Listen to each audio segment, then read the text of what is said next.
Good morning, everyone, and good evening and good afternoon for a lot of people who are joining from a different part of the world. The show must go on. We are live on International Weekly meeting every Saturday in association with CMAAO. We have representative from various medical associations over here. And we will start with a presentation from Dr. Monica Vasudev, who has joined us from US, and followed by question answers. And we will also talk about, respective country scenario right now. So we have already seen that the COVID is, acting very, very different in different countries, in a different climate and a different weather conditions. So this is something which we want to know from various countries, and we will take home a message. Before Dr. Monica can start the presentation, I would request Dr. Chong to chair the meeting. He's also the chairman for the CMAAO. And over to you, Dr. Monica.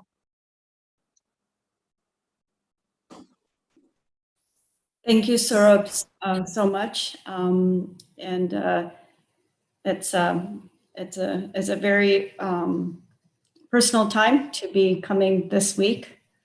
And it's the first week that we will be at this meeting in remembrance of Dr. K.K. Agarwal. Today, I'd like to talk about the COVID variants, because I think this is a topic we should just be aware of for terminology, because this is what's the largest concern in terms of the morbidity and mortality that is occurring worldwide. So I'll start sharing my screen.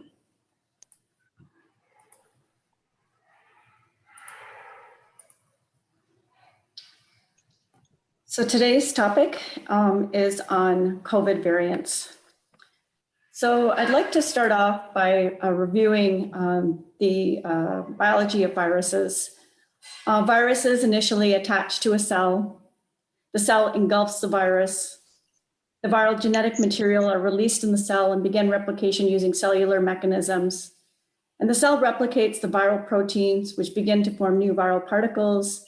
And new viral particles are released from the cell while the cell continues to replicate the virus within.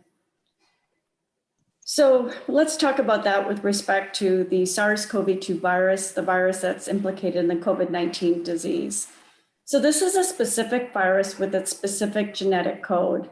The genome of this virus is made of 30,000 letters of RNA. The RNA produce four main structural proteins. You have the spike protein, which is the one that you hear about most often, and that's being represented by these dumbbell type shapes. You have the envelope, which is your E protein, the M, which is your membrane protein, and you have your nucleocapsid or your N protein. The N protein holds the RNA genome, while the S, E, and M proteins create the viral envelope. The spike protein is used by the virus to attach to human cells and gain entry. And you can see here, this ring represents the amount of genetic material that is being that is in the virus that stores and encodes for the different proteins. And the majority of the genetic material are for these for structural proteins that I referenced earlier, where the spike protein here is represented in the red, sorry. So let's talk about variants. And to talk about variants, I'd like to use this video, and this video doesn't have any sound, so I'll walk you through it.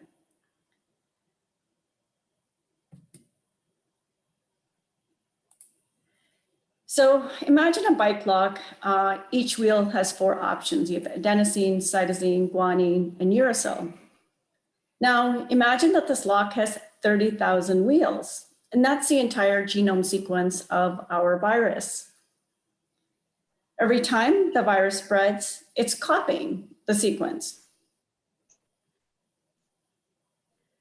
But every now and then, as it copies, the wheels in the sequence can slip. So here you can see the uracil being replaced with adenosine. And most of the time, these tiny variations, it doesn't alter how the virus works. One small variation lets the virus still work the same way. However, sometimes the variations can make combos that don't work. It makes the virus weaker, and then these strains die out. And sometimes the variations can make the virus a tiny bit stronger, better at transmitting, more resistant, and these strains can thrive. The good news is that the current COVID-19 vaccines are designed so that in most cases they will work against the new variants. And researchers are working on ways to alter the composition of the vaccines to cover these possible new variants. Dr. Monica, the video is Yes. not visible in case you're showing a video. Oh, I did. It didn't show the video? We can just see the variant screen. Probably it is running on the background. You'll have to stop sharing this PPT and you'll have to start sharing the video separately because Yeah, you know because- you're sharing this. Yeah. I'll do this again. And okay, here we go. I hope this is visible now. Can you see my screen now? We can that's see better. the screen and you might have to restart it. Okay, and I will restart it for you. Okay. Thank you. So what causes a virus to change?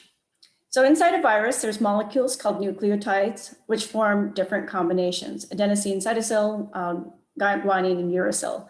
So imagine a bike lock that each has 4 options, and these are the 4 nucleotides. Now imagine the lock has 30,000 wheels and then the entire genome sequence of the virus. So every time the virus spreads, it's copying the sequence, and it's supposed to be exactly the same. But every now and then, as it copies, the wheels in the sequence can slip. So here you see the uracil going to the adenosine, the adenine.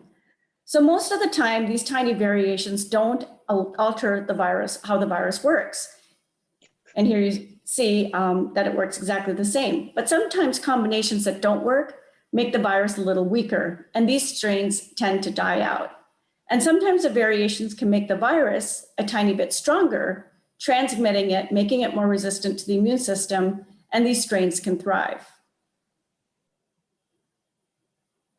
The good news is that current COVID-19 vaccines are designed so that in most cases they will work against new variants.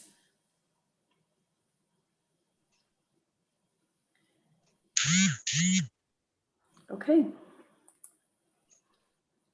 So I'd like to go back to my presentation.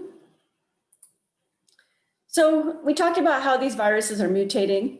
They can mutate at a much higher rate than other organisms like humans. And when they mutate quickly, and when they replicate quickly, they can mutate as a result of this quick replication. And these mutants are different genetically from the original virus. And again, it's talking about the different scenarios where there may not be any important differences, that the mutations make the virus less able to replicate, or they may have a selective advantage where it may in fact more readily replicate or leave a body more easily. And this is what we're concerned about, the variants that are coming through and causing these surges in different geographic areas.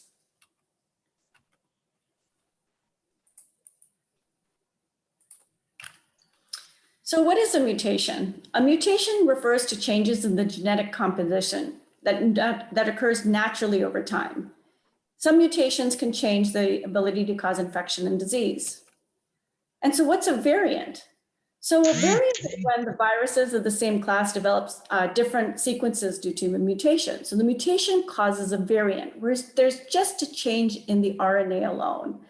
So there are thousands of variants of SARS-CoV-2 that may just differ by one mutation. And most of these variants are not more dangerous. They may weaken or strengthen the virus. Then what's a strain? A strain is when the variant actually has features that's different than the original virus. So that's like the phenotype, such as its differences in its ability to spread or cause disease. So therefore, all strains are variants, but not all variants are strains. A strain happens is when the actual behavior of the virus changes. What's a lineage? A lineage is a branch of a viral classification. Lineage A1 was responsible for the Washington State breakout, while the current circulation of lineage is called lineage B. You might have heard the word clade, and that refers to the various ways a viral species relates to each other and to track how a virus bounces around different geographical regions. So now how does this apply in terms of the mutations to the spike protein? So as you can see here, the spike protein is what is recognized by the ACE2 receptor that is found in many human cells. If there's a mutation in the genetic material that codes for the spike protein, it'll change how this virus behaves. And each variant mutation is named with letters and numbers, and so that represents the different substitutions and the position along the sequence. So D614G, which was the earliest mutation, is present in more than 98% of the viral isolates of the world, and N501Y, which the virus binds more tightly to human cells, binding to the ACE2 receptor. So these are other terms that are related to variants, and this is coming from the CDC website. So what is a variant of interest? A variant of interest is a specific genetic marker that's been associated with changes to receptor binding. So that's that receptor binding to the ACE2 receptor that causes reduced neutralization by antibodies generated by either being infected before vaccination, or there's reduced efficacy of treatments, there's potential diagnostic impact, so potential, or predicted increase in transmissibility or disease severity. So you're beginning to develop an interest in a particular mutation because it can be associated with a loss of neutralizing antibodies, et cetera. Now, this is a term that you're probably hearing more often, and that's variants of concern. So this is when you actually have evidence of increase in transmissibility, more severe disease, increase in hospitalizations or death, or significant reduction in neutralization by antibodies generating during prior infection or vaccination, reduced effectiveness of treatments of vaccines, and diagnostic detection failures. And this is where the concern is today for us in terms of the strains that we're talking about. This is the next level of concern, and that's a variant of high consequence. This is where there is clear evidence that prevention measures or medical countermeasures have significantly reduced effectiveness relative to previously circulating variants. And none of these are identified right now, but this is nomenclature. So what do we know about variants of concern, or VOCs? It has evidence of impact on how we diagnose, treat, or provide our efficacy of vaccines. It can interfere with diagnostic test targets. It can decrease the susceptibility to a class of therapies. It decreases neutralization by antibodies, either by prior infection or through immunization, or there's reduced vaccine-induced protection for severe disease. They have evidence of increased transmissibility and evidence of increased disease severity.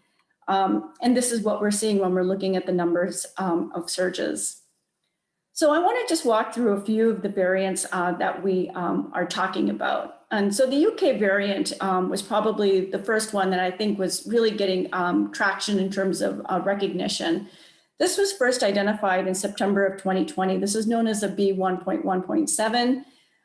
It was estimated that half the people who were infected between October and December last year had this variant. This variant has spread to other countries. And what you can see here is a map of the spread of the variants as of the 25th of March. So we're in a totally different situation today, but this is a graphic that I could show you, at least showing where we were at the end of March. Several of these mutations encode the spike protein, and it could potentially alter the efficacy of the vaccines.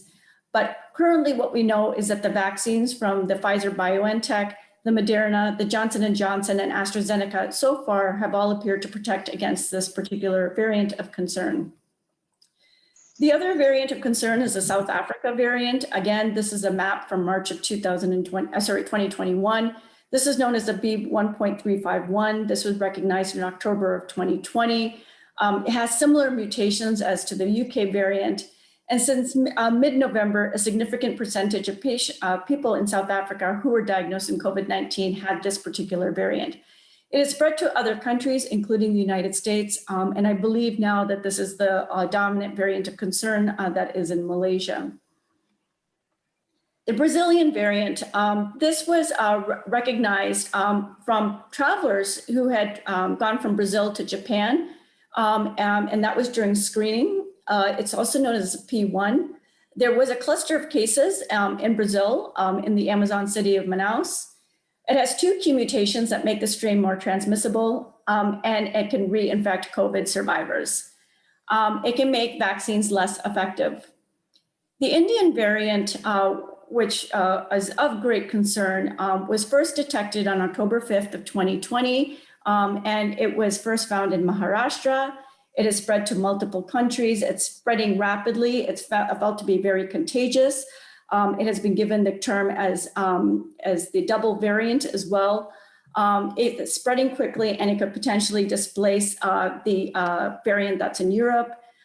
There's potentially a reduction in neutralization by some monoclonal antibody treatments, and there's like a decreased neutralization by post-vaccination sera. And this is data from April 21st, and I believe that this data is going to look very different as if I had today's data as well.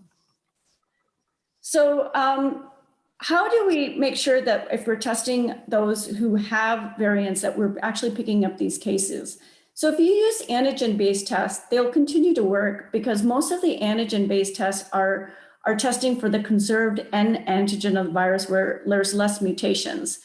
When it comes to the sequencing and the genetic sequence testing, that's where we don't know what the efficacy is, and it could be definitely impacted by what sequences it's looking for and if that's where the mutation has targeted. So this is from the Johns Hopkins website, where they said that 85.4% of diagnostic tests have targets other than the spike gene. So they should be effective for these variants, and they would not produce a failed test. 7.3% have multiple targets in the SARS-CoV-2 genome in the spike genes, such as the ORF1ab and the N genes. And that was in that initial diagram that I showed you, where the majority of the genes were actually not for the structural proteins. And 90.1 rapid antigen tests with EUA can detect the nucleocapsid protein. So let's talk about how are we testing to see where the variants are. So you take a patient or a person who is infected, you collect a sample, and then what you're doing is you're targeting for a specific area in the RNA sequence. In this case, you're probably looking in the region of the spike protein. You're then sequencing the area, and then you're comparing the sequence of that viral genome against known variants, and then you can have identification of a variant type. But at this point, we have a very patchy picture. As you can see here, that it is the percentage of cases that are being sequenced is very low. So perhaps the presence of variants is far ahead than what our understanding is of what the variants are in the area to be able to pick up new variants. So where does that lead us with vaccines and how efficacious they are against the COVID variants? If you're looking at the vaccination rate right now, so this is from 3 days ago, this is from the New York Times, and what you can see here is the number of doses of the immunizations that are being administered per 100 people. And you can see that we still have a long way to go to ensure that vaccinations have equitable distribution in terms of the population. So if we look at the specific virus vaccines that were used to look at the question of the variants of concern, the first study that I'm going to talk about is the Novavax, which is against the B1.351 variant of concern.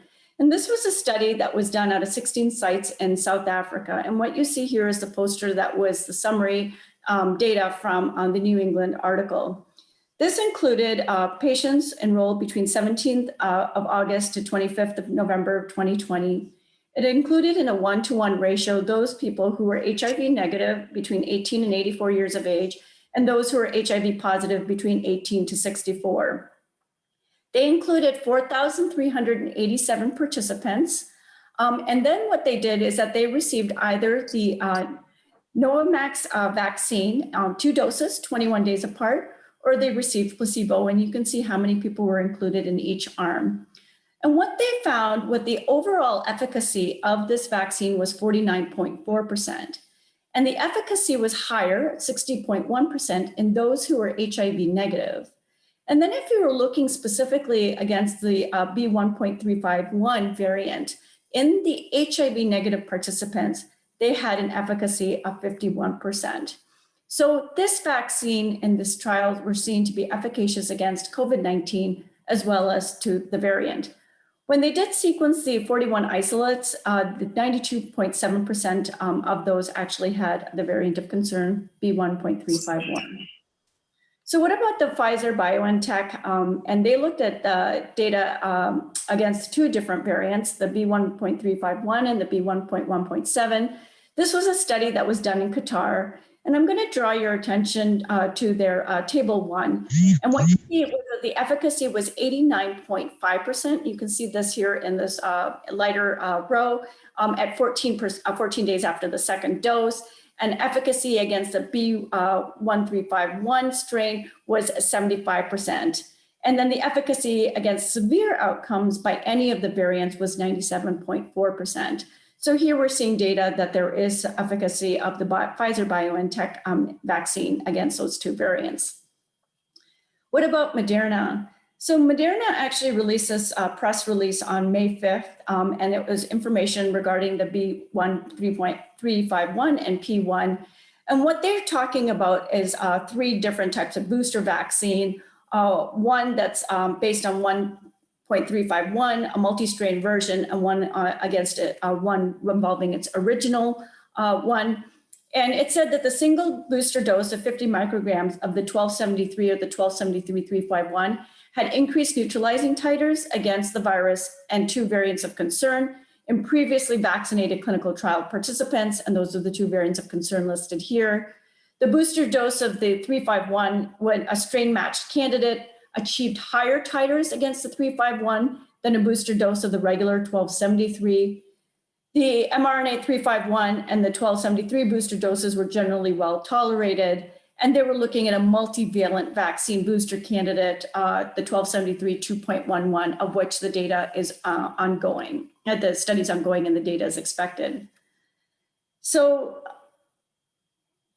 we can't bring him back, and the show is going on. And I hope that I was able to give you a great summary of variants to at least start to face the surges that we continue to face in our attempts to end the pandemic and the morbidity and the mortality it has caused. Thank you. Thank you, Dr. Monica. And I think it was a very knowledgeable presentation by you. Dr. Chong, are you there? Yes. Can you hear me? Yes. Can you invite everyone for question answers and followed with their respective country scenario? Yes. Thank you, Monica. That was a brilliant presentation and a good up to date on all the variants. And in Singapore, for example, we're struggling a bit with the B1617 variant. And it's very interesting. We just had a webinar a couple of days ago, and we have this Changi Airport cluster. So it's quite fascinating that I can tell you that they managed to trace the first index case at Changi Airport. He contracted on May the 4th. The second tier case, that means when he transmitted to the second tier, they estimated was the second tier guy got it between May 3rd to May 7th. The third tier case was May 8 to 11.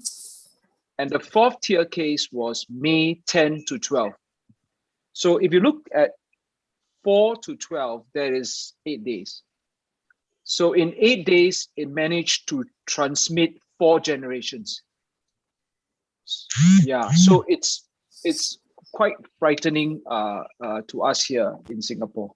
So just to let you know how infectious this is. So 4th to 12, that is 8 days, and four tiers of generation, transmission.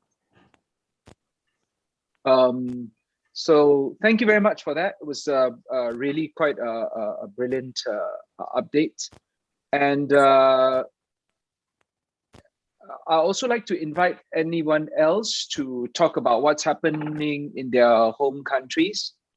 Perhaps we'll just start with Dr. Chowdhury. Yes, thank you so much, Dr. Chong. It's really paying tribute to our late president, Dr. K.K. Agarwal. Actually, I'm very happy that you have continued this session. So we'll be definitely benefited by these sessions. Actually, I hope this will continue. Thank you, Dr. Chong, Chair.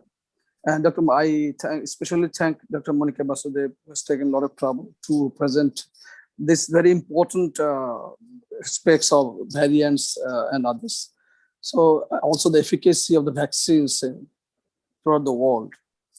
Now, actually in Bangladesh, we are seeing a lot of this Indian variants. Actually, the genome sequencing done so far, actually it is very insignificant, we must say, because of the affordability and others actually. So, so far, this Indian variant is prevailing here, and the South African variant also is more.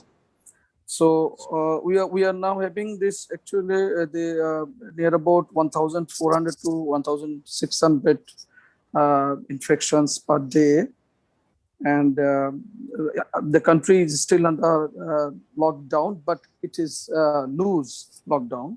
Only the educational institutions, offices are closed, but the traffic and others, and it's almost it's on the roads. And only the inter-districts buses, the transports are closed. So actually, you can say the people are not using mask all through. Only you can see 50% probably they are using the mask.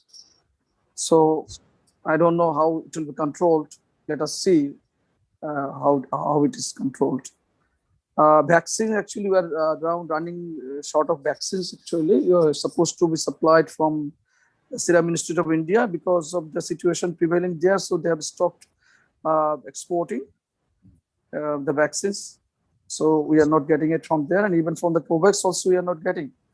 Only a very little amount of coming in the first week of June from WHO COVAX. We are getting only 100,000 near about. So it's very insignificant in terms of our populations and others. So thank you so much. Thank you, Dr. Chaudhary. Dr. Pillai, do you have something to update us? Thank you. Let me first of all pay homage to Dr. K.K. Agarwal. And then the Indian situation, as you well know, that the second phase, we are struggling with the second phase. We had daily incidents of almost 4 lakhs or more per day, an equal number of increasing mortality. And now it seems to be coming down to 2 lakhs, that range. There is a significant reduction in the number of cases. And of course, initially, the health system was overwhelmed by sudden increase in the number of cases, but we are now sort of in the control of the situation, shortage of severe oxygen and the bed and all those things. We are very fast, in a very resilient way. We are overcoming the situation. Of course, the vaccine administration is the key for success. Lockdown in different states, in different severity do exist. There is spread of infection to the rural areas. Rural populations are also getting infected. But then the total number definitely is coming down. The vaccine definitely to cope up with the situation of this magnitude of population. The vaccines production, even if you buy from outside, is not sufficient. But we are slowly streamlining the vaccine process, and that is happening. And the 2 vaccines which are available in India, the Covishield, that is AstraZeneca, and our own Covaxin, both seems to be.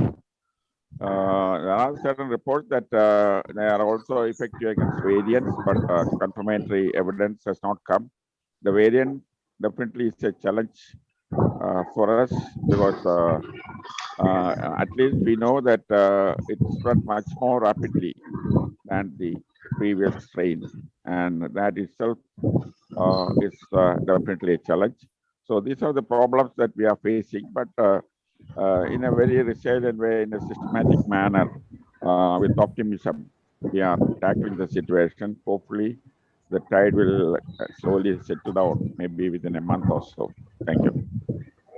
Thank you, Dr. Pillai. And yeah, it is indeed quite worrying because, as I just mentioned, the zero interval from our studies in Singapore have shown that instead of the usual 5 to 6 days, we're looking at 4 generations of spread in just 8 days. So quite frightening. I noticed a question from Dr. Dr. Kumar. Chong, can Yes. I, Dr. Chong, this is Dr. Dr. Sajjad, yes. Yes, yeah, please. can I? Okay, thank you. Thank you Yes, very much, Mr. Chairman. First of all, I was so disturbed that the last meeting, the KK Agarwal was there, and at this today meeting, he is not here. So anyhow, this is the life. But we always remember him, and I hope all of us will never forget him. In Pakistan, we have the third wave of coronavirus, but with a different picture. The picture is that we have sometime the one part of the country is the number of cases is increasing, the other part is decreasing. Then the decreasing area is the number of cases are increasing. Then suddenly this is fluctuating in some areas and then sometimes is going up. So still we are facing the third wave, and number of today by the government it is announced that the 4,000 more than 4,000 cases are recorded within 24 hours. I feel that the weather has no relation with this virus, because we have a very hot weather nowadays here in Pakistan, particularly in the Sindh area, Sindh province. Rather, I can say in all over the Pakistan, it's very hot and humid, but still the cases is going up. So I think it's not related to any weather. I don't know. I just asked Monica to confirm whether it is related to any weather or something. And secondly, I would like to know, Monica, can you tell me about the vaccines of Chinese, which is what called Sinopharm, Sinovac sort of vaccine? Is this effective for the different variant which you have explained? And you have presented a very fantastic information. I appreciate. Thank you very much. Thank you, Dr. Sajjad. Monica? Yeah, so what all I found with the Sinovac was that they had said that it was efficacious against the Brazilian variant, one variant.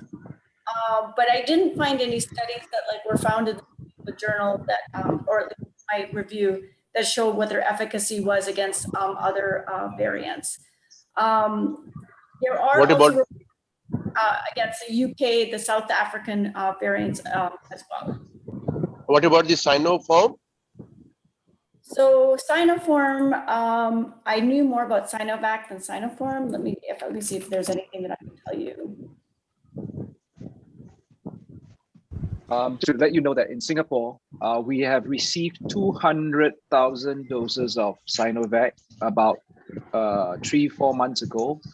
We have not used it because our regulator here has asked for quality, safety, and efficacy data from Sinovac, and we haven't got it yet.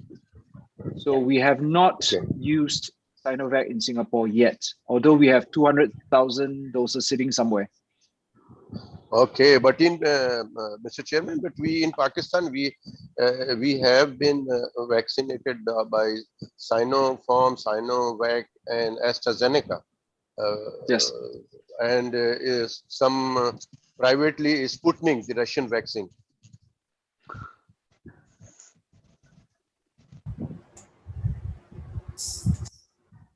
I can go back and just mention the Sinopharm says that there is a report saying that it is efficacious against the South African variant. But again, these are just like media reports as opposed to kind of showing data. So I think when you have rapidly evolving variants, that I think whatever data we have is what was done at a time that was different than it is today. And maybe the thought is that vaccination globally and having anyone and everyone vaccinated with available vaccines is more important than waiting for the vaccine that is working for the moment at that time. Yes. Hello. Dr. Sajjad, was that useful? Was that a useful reply from Monica? Yes, yes. Thank you very much. Okay. Dr. D'Souza? Can I ask a question, please? Yes, please. Thank you, Dr. Chang. Monica, thank you very much for that presentation. I wanted to just ask you, this thing has arisen now, antibody-dependent enhancement, which now there's some claims from the Nobel laureate Montega, isn't it, who the virologist, who claims that there is a condition called antibody-dependent enhancement, which from the vaccines is causing some of the variants. What's your thoughts about this concept of antibody-dependent enhancement that is affecting the vaccine and indirectly causing the variants? So what I know about variants is that if you have an immunosuppressed host, you have no immunity against the virus, that virus will continuously replicate and you'll get more variants. Everything is a delicate balance and a dance between host and the actual pathogen. So when you have an antibody-dependent process in immunology, what's happening is that you develop an antibody and the antibody acts as a tag. It binds onto the virus. Now that tag can do two things. It can bind onto the Fc portion of a receptor. The antibody binds onto that with the virus particle and it gets engulfed into the phagocyte. So sometimes that's being used to break up the virus, then cause antigen presentation, and you get a better immune response. Well, what if the engulfing of the viral particles actually causes increased reproduction and viral, a viral infection? So here you have one immunological response, which is antibody production binding to the virus, causing two completely different responses. Okay, now we mix in the fact that you have a fever, you think you're infected, and you start taking prednisone. You start taking systemic steroids. How did the modulation of your immune system by taking immunosuppressant affect also your infection as well, whether or not you got the vaccine? I don't know the answer to this because this antibody-dependent phenomenon was described with other viruses first. It was not described by SARS-CoV-2. And I don't even think that we have the ability to test all of this now because I think that the hosts are being modulated because people are starting therapy as soon as they find out that they are infected. We don't have enough time to figure it out. And this virus is mutating a lot. I think that every immunological process is possible with this virus. I think everything that we've seen with every other virus is possible with this virus because this virus is so pathogenic. But I don't know, I don't think this is a major phenomenon though. Okay, so antibody-dependent enhancement, don't think it's a major issue with this virus and with the vaccination, the immunization program. Is that right? Would you say that? Yes, yes. Thank you. Monica, thank you, Dr. D'Souza. Monica, I recall that this ADE occurs quite a bit with dengue strains and the vaccine. Yes, yes. But I haven't heard much about this with the SARS-CoV-2, but it is possible. But I think that this virus is mutating so fast that it's hard to know whether or not that this phenomenon is occurring right now. Okay. Hey, I noticed that Ravi, you would like to speak about what's happening in Malaysia? Yeah, thank you very much, Mr. Chair. Well, Malaysia now, the cases are just increasing. As of yesterday, we had more than 6,000 cases over 24 hours. The concern is we have had 50 deaths. We are now in a lockdown. We call it the movement control order. But they have allowed businesses to operate whereby, like say, there is no dine-in, but you can have a takeaway.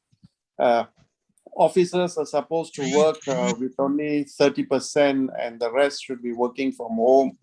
But what has happened is as of May 17, there have been 5 cases of the B1.617 variant. Now that is causing a lot of concern now. And we do not know what's going to happen. And what's happening now is, I think for those coming from India, the government is planning on a 21-day quarantine. They had 10 days all this while. Now they've made it 14 days standard for all those coming into the country. However, for those coming from India, it is 21 days.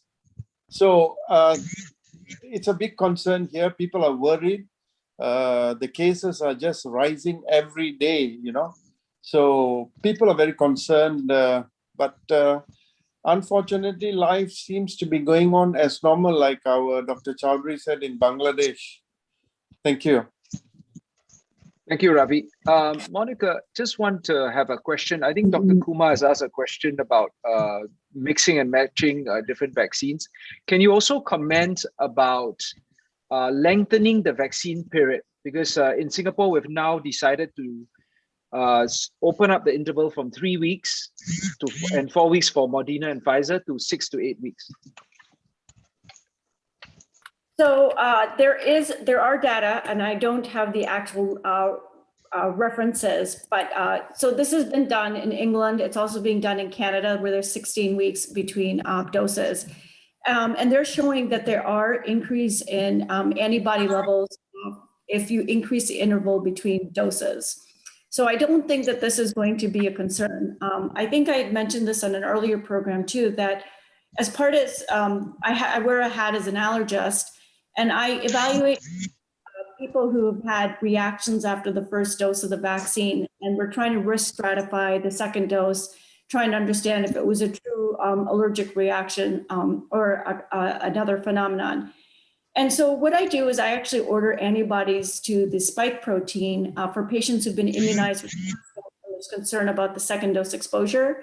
And many of them have developed robust IgG levels to the spike protein. So we even know that a single dose will provide you some efficacy. I feel that the data showing the delay in the second dose, I think that was also coming from Israel as well, that there is efficacy. Also, there was another question that was asked about mixing and matching vaccines, especially for booster doses. We don't have official recommendations yet. However, my suspicion is that when the boosters become available, I do feel that it'll be very difficult to be able to implement that if you've been on one vaccine that you should get the booster of the same vaccine because of the distribution issues. And I feel my prediction is that we will be getting a booster of whatever vaccine is available. And the booster will be modified in terms of its, like especially for the mRNA vaccines, to include the variants that are of the highest concern at that time. Dr. Monica, can I have a question? Just mixing, actually, we are really concerned, actually, you know, in Bangladesh, because they predicted that it will be continuous supply, but there is an interruption of supply, I just mentioned before, supply from India. So our near about 1.5 billion people are vaccinated once only, and they are not getting the second. So we are very much concerned about it. And I have seen in a report from Spain, they have conducted a trial and mixing the vaccine, and they have said that yes, immunogenicity in terms of immunogenicity also is better. But yes. you know, in the UK and France, they have not measured the immunogenicity, but they have measured they have seen there is a temporary symptoms or adverse reactions are more in case of mixing. So I'm not sure what is the latest, anything else you know about these things? I think you're referring to the Nature release that came out on May 19th. And what they said was that vaccinating people with both the Oxford AstraZeneca and the Pfizer BioNTech vaccines have a potent immune response. And this was the one that was done in Spain. So they published preliminary results, 600 people, and they showed the benefits of combining these two vaccines. And then the UK trial said that they reported the safety data, and that was the one that you were mentioning. So if there were issues with the AstraZeneca vaccine and people were concerned about the side effects, it appears that using the Pfizer vaccine is a good alternative in that case. In terms of the other side effects, though, I'm not sure. I don't see any data on that right now, but this is very promising because, again, even in the case of not even the second dose, but when the booster dose becomes a concern, we will not be restricted by the initial vaccine that you got. Thank you. Thank you very Dr. much. Dr. Russell, if you're trying to speak, I think you're on mute.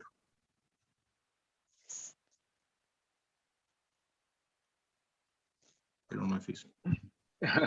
Okay, perhaps I'll get Marie to let us know what's happening in Japan. Yeah, thank you very much. And thank you very much, especially for Sabra organizing this meeting in a very tough condition.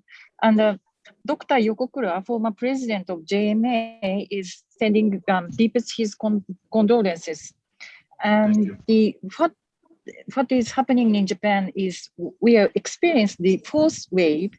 But even though that the International Olympic Committee announced that no matter how the condition, the COVID-19, they will hold the Olympics in Japan. So it's kind of a bad news for us.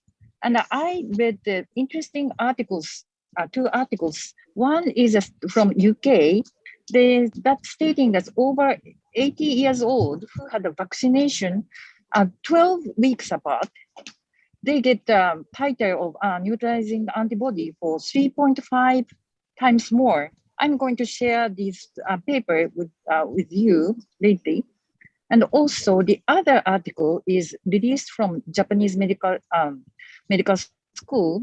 The number is 100, so the sample is very small, but they tested the 8 kind of variants of neutralizing antibody.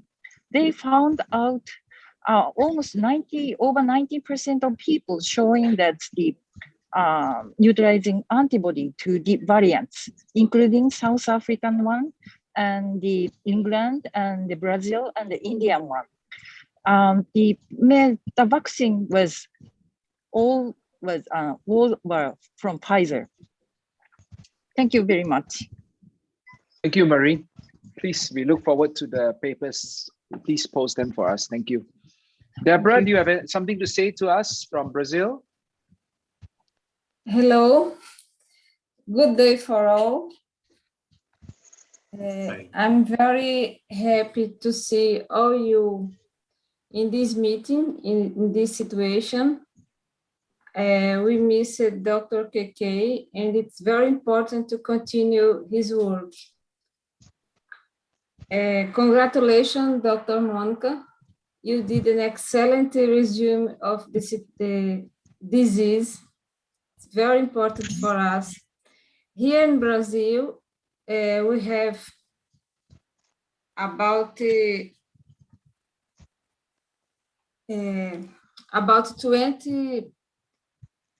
people that had 20% of the population that had at least the first dose of the vaccine. We are using here 3 kinds of vaccine, CoronaVac from China. It's made here, but it's the IFA is from China. Pfizer vaccine and the AstraZeneca vaccine. So the health minister is a medicine doctor, is an excellent doctor. He started to work 1 month ago, and he thinks that at the end of the year, we have most of the population vaccinated with the 2 doses. I hope so, because here the scientist says that we are starting the 3rd wave. I'm very worried in this, with this situation. But I hope that we have the pandemic of COVID-19 controlled in all the world, because we need to live safe and well. I'm very worried. Dr. Thank you, Devona, Thank you Deborah. very much Dr. for the Dr. Devona, opportunity.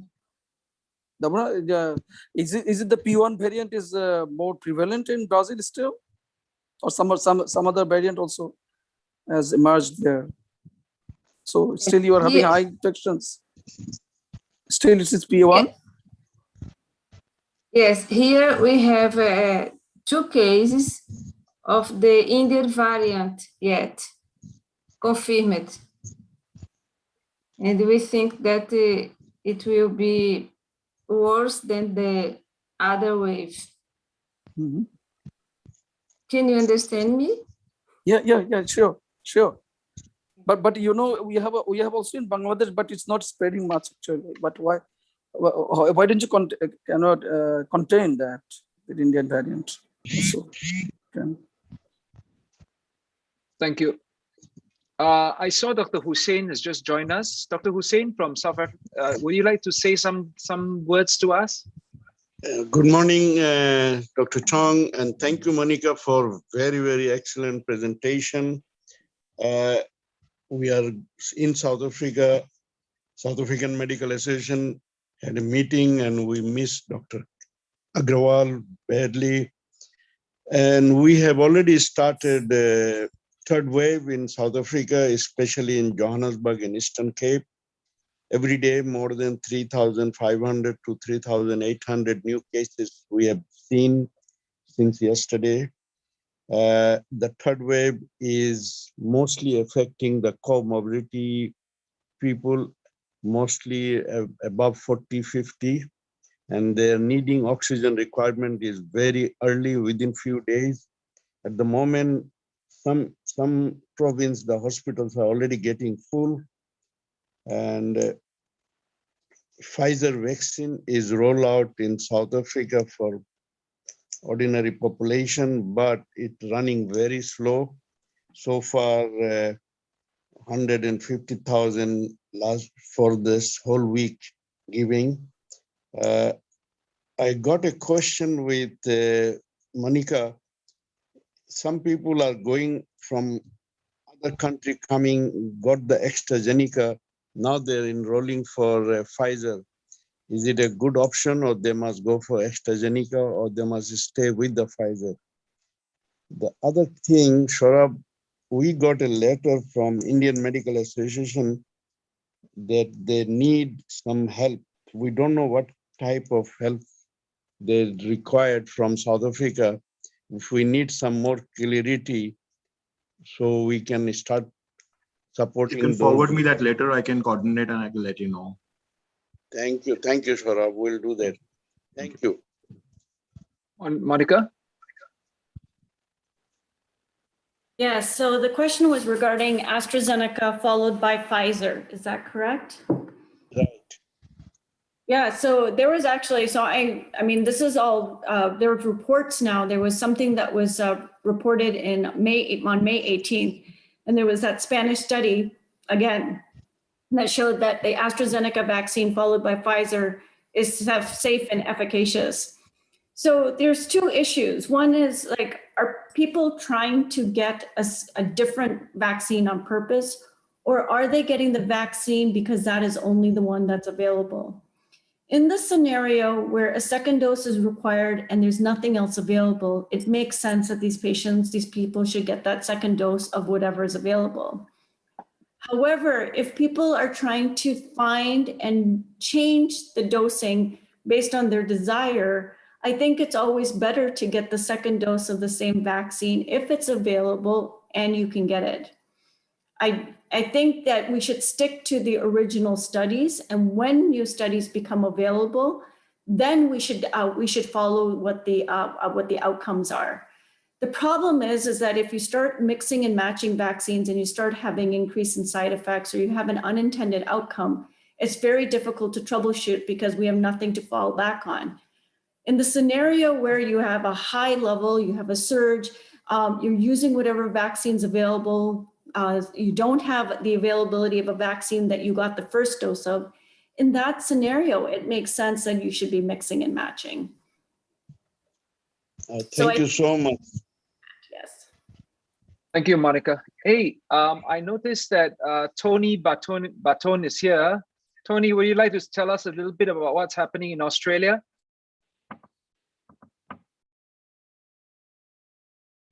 Tony?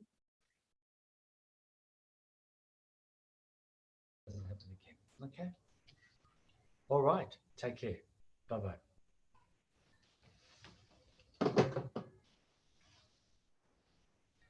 Hi, Tony.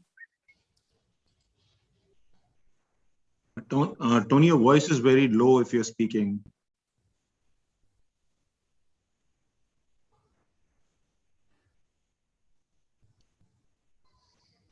I don't think his audio is connected. It's Oh, connected okay. now. All right. Maybe he's just listening. No, his audio is connected. He was trying to speak right now. I could hear him Oh, a little bit. Mr. Tony, are you there?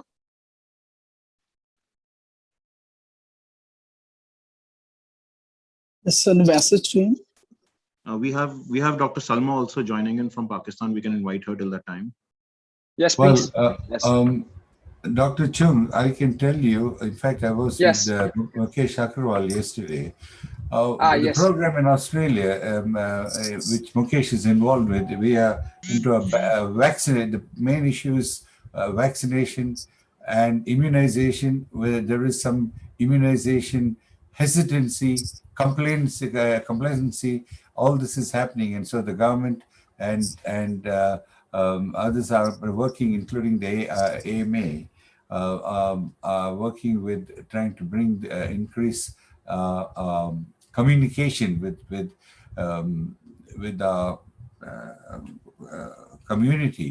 The issue is again, there was some confusion with some people expecting to get the Pfizer later this year, and so as it stands, AstraZeneca for 50 and above, it's fully available apparently, and below 50 it's the Pfizer. So and we've had a few. 2 days ago we had another couple of clots, okay, and we have 2 or 3 deaths, I think. So it works out to 28 or so. So there's a little bit of concern about that. And the other thing is that they're concerned because the public don't see an important need for it at the moment because there is no virus, and they're talking about opening up next year. So there's a lot of discussion on how to increase the urgency of this needing to get immunized. So that's the program. The government, the AMA, and all are working towards increasing communication, but particularly also to the multicultural areas, bringing in new people who can communicate in different languages and so forth. So that's where we are in Australia. Still fairly good in terms of virus. I don't think there's any cases, community cases at the moment anywhere other than what's in the quarantine. So that's where we are in Australia. Thank you, Dr. D'Souza. Yes, I know Australia and to a certain extent, New Zealand are trying to pursue a zero tolerance for COVID. Yeah, well, elimination, they call it elimination. And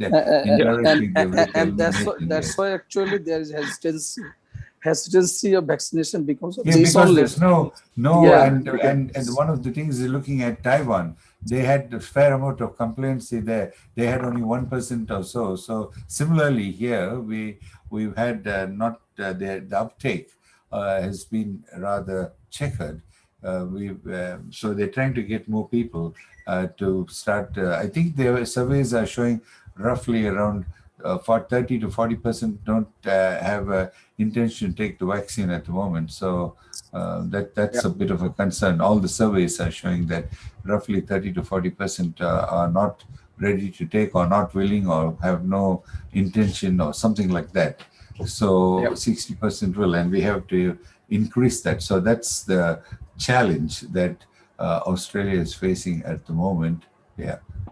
And of course, the other one is increasing the number of quarantine places. We have a large number of Australians waiting to come back for a long time. I think about 40,000, and out of which I think about 9 to 10,000 from India. So they're all waiting, and their families are separated. There's a lot of those are the issues that are coming up more here, and how to bring them back. They're opening a new set of quarantine in Northern Territory, a new beds, a new facility, a few more facilities, purpose-built facilities for quarantine, not hotels. They're trying to do that to bring back Australians who are stranded in different parts of the world. Yes. Yeah, actually, in you. Singapore, we have been noting the Australian policy of zero tolerance. And in Singapore, because we were very successful initially, community cases were only about 2,000. Our dormitory outbreak was muchly confined, didn't affect the community because it was walled off. So, and now we're having an outbreak. And of course, we have a mini lockdown as what you guys have practiced in Melbourne and Sydney. But increasingly, the conversation here in Singapore is about how we're going to live with the virus versus zero tolerance. Because we're a very small city state and we eventually need to open up, and we are going to expect when you open the windows, the flies are going to come in.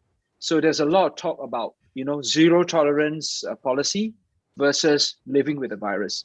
So to that end, we are trying to roll out the vaccine ASAP to as many as possible. And that's why we are opening up the interval to 6 to 8 weeks to try to cover more persons as opposed to getting more people with 2 doses. So but there's a lot of discussion going on in Singapore about the stance of the society. Yeah. Dr. Chong, Dr. Chong, what you're saying is right. From Australia's point, they've come out at the budget where they're only going to open middle of next year. Now that's got businesses and others making questions, but fortunately or unfortunately, this community survey has shown more than 60% of the population in Australia want it to be closed. They don't want it to be opened, and they want to continue in this, whether it's going to happen or not. So the government is, there's an election coming and so forth. So they are going to be supporting what the public, the majority want. And that is again, keeping it locked and having what we call, what do they call it? Elimination. Yes. I want to add. Dr. Chowdhury. I want to add before Dr. Chowdhury, I want to add Dr. Tony's comments, which I've received on my email, because he has a poor connection. He's out of the office. He agrees with Dr. D'Souza's comments. There are no community cases. There are hesitancy, complicancy, and vaccine rollout is poor in that area. And then we have further comments saying that politics is trumping science. Battle is between the government zero tolerance strategy versus open up and back to normal life with the virus. Intentions to keep borders closed for much longer.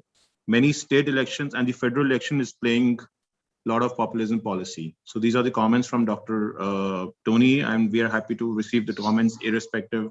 He's not able to put his words on the mic right now.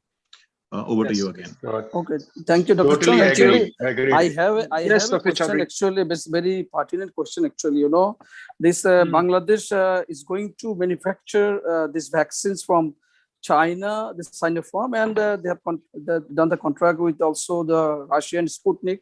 But do you have any idea about these manufacturers, Pfizer, Moderna, or AstraZeneca? Why they are not opening up when there is a huge scarcity in the world, and we have to do the vaccination? That is the thing. Mass vaccination must be done throughout the world. So do you have any idea about this, that why when these manufacturers will open up with others and they will allow the other countries to manufacture this type of vaccines? Dr. Chaudhary, I will tell you. Anybody is having the idea about this? I think, Dr. Chaudhary, this is a very difficult question to answer, but I will tell you that BioNTech and Pfizer are setting up a plant in Singapore. Okay. No, we have the facility here. You know, we have the facility here. We have the facility here. So why they are not allowing this type of countries to produce? I can tell This you. question I can is tell you not- something. Yeah. I can tell you something very interesting. Why we think BioNTech and here Pfizer the is setting one up a problem plant here. is that Yes. of intellectual property right, and if that Yes. is settled, then maybe they'll be willing to set new manufacturing areas in other countries. No, I know this. AstraZeneca has got 15 in the plant in 15 countries, and they have near about 30 contractors also, so that they are manufacturing there also. But they can allow, they can sell their this intellectual property. They can sell. Dr. Chaudhary, I may have an Yes. answer for you. Yes. There are 3 places in the world with the largest concentration of pharmaceutical plants. That's Singapore, Ireland, Yeah. and Puerto Rico. And let me Okay. tell you, Pfizer in Singapore, with all this huge plants selling, producing Viagra and all that, pays less taxes than me. Mhm. It's all about tax holidays. Mhm. So if you are willing to allow Pfizer not to pay any taxes, they'll put a plant there. These are No, known but- as tax havens, business deals. Yes. Already, I think already, that is probably Dr. Chong, already, the 9 billionaires have emerged from this vaccination camp, 9 billionaires has emerged. yeah, from but they don't want to pay any tax on it. I think Dr. Chong has gone in a different lines to disclose the business secrets, I would say. Okay. I think, Okay, thank you. honestly, I think there's a reason. Okay, I think Yeah. we've come to the end of our session. It's we've overrun by 10 minutes. And so yes. Thank you. Yeah. Thank you all for joining us. And today is a very difficult day for Monica, for Sarab, and for all of us here. We've all missed President so terribly. It's such a devastating blow to all of us. But I think President up there, he's watching over us somewhere in the universe, and I think President wants us to carry on business as usual, and to make sure that his legacy is kept intact. And I think we have to carry on and shoulder on and keep this going for as long as this pandemic is going on. Dr. Chong, can we Yes. arrange a separate condolence meeting? Actually, we attended that, which was arranged by Saurabh and others and colleagues actually. Sure.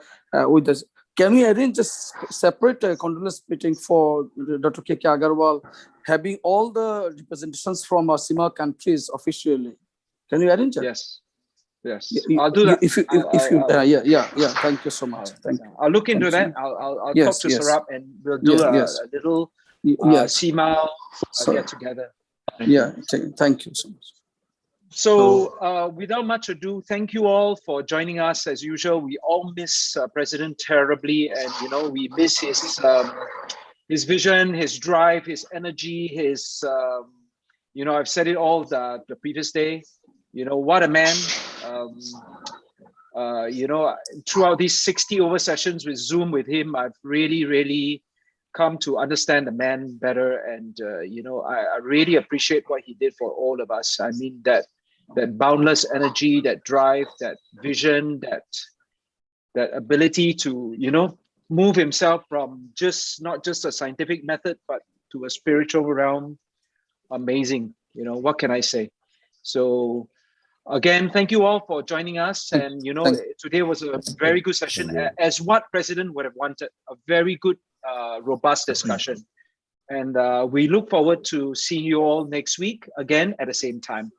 Thank you all again. Thank you. Thank you, Dr. Chong. And I just want to add I just want to Thank add, you we have all. seen Thank you very 16 much. countries. We have seen 16 countries coming Okay, for thank this you. session, which was probably one of the highest today. And thank you. We are blessed with having such a beautiful CMAAO international family. The legacy is continued, and the final comment saying the show must go on is, with the help of you guys, cannot happen. So thank you so much, everyone, for joining in. And we look forward for many more speakers and many more topics coming in. We want to continue this sessions, not for this year, but forever, and make this session as a complete international platform to share knowledge, not only for COVID, but many more pandemics coming in, which I don't want. I'm sorry to say that, but yes, I see everybody shaking their heads. So I know what, but again, it's a good platform to share knowledge to for everyone on on different topics and share their knowledge, which was a dream for Dr. KK when he took over CMAAO. Thank you so much. Yes. Dr. Deborah wants to speak something, or okay, fine. Yeah, no, can I add here that we have 40th the international panel discussion tomorrow, and there will be a session with remembering and recognizing Dr. KK Agrawal, who was going to be on the June 6th. He was going to be part of that program. So we are having tomorrow, and the topic is difficult conversations, healthcare provider and patients in COVID-19. So we're going to have panels from Europe, North America, South America, and it's a couple of presentations, but we will be having a short presentation and remembrance of Dr. KK Agrawal tomorrow at this the webinar number 40 tomorrow. Thank you. You're all welcome. I put it on the what do you call it, WhatsApp group. So please join in if you have